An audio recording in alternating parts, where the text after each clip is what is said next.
Political, I didn't bring this, but I have it with me. And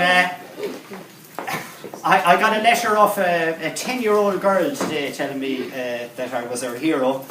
Tough times, obviously, but one of the things she said in the letter was that I'm on holidays like you at the moment.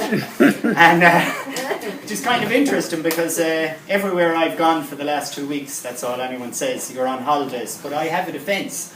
I say, well, I'm actually working, and I have to do things such as, well, drive the whole way to Ballinamore and listen to geniuses, basically, entertain me, and I have to say, you haven't helped my argument this evening anyway, for I'm not on holidays, but just I've been asked to come up and say a few words.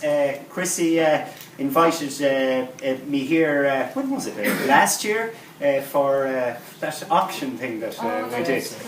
Yeah, that kind of, I think that's for the first place we came across you, but just to say about someone like this lady that, you know, a lot of people sit at home and they think about doing things, and they kind of go, will I do things, and what will people say about me if I do this? Will they say, oh, look at that one, she's at this, she's whatever, she's dreaming, or he's dreaming, or whatever.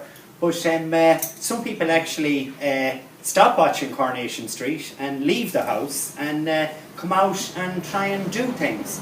And because of that, well, I'm here tonight, and because of that, you're here tonight, and because of that, there's going to be another reason to be happy and to smile and not to be down and not to be concerned about the weather this month in this area. And I know it's a bit of a cliche, but give her a round of applause for that. Because,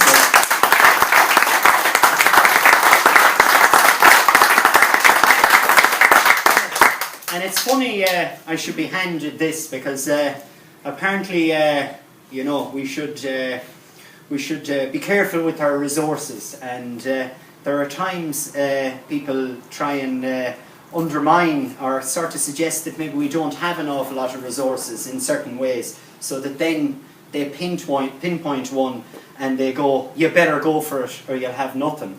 But it's fairly obvious what the resources are around here, whether that be the fresh running water, whether that be people's spirits, whether that be their ability to heat their home, or whether that be their ability to keep themselves entertained.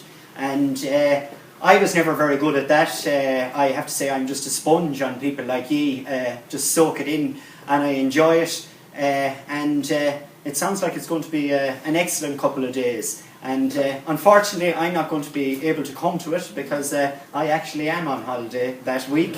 But it makes me... I was brought up by a family who... I love my family before I say this, but who kind of seen the arts as a little bit posh and a little bit fancy and a little bit look at them or whatever. But I got to meet a few people over the years that taught me that it's for everyone. And a very good friend of mine, he died 10 years ago last week, a man called Johnny Massacre.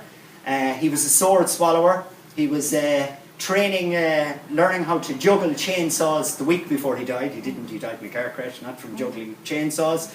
And kind of introduced me to the fact that it isn't all about the dresser in the corner on a rather dull looking stage, that the arts and all that was about an awful lot more stuff.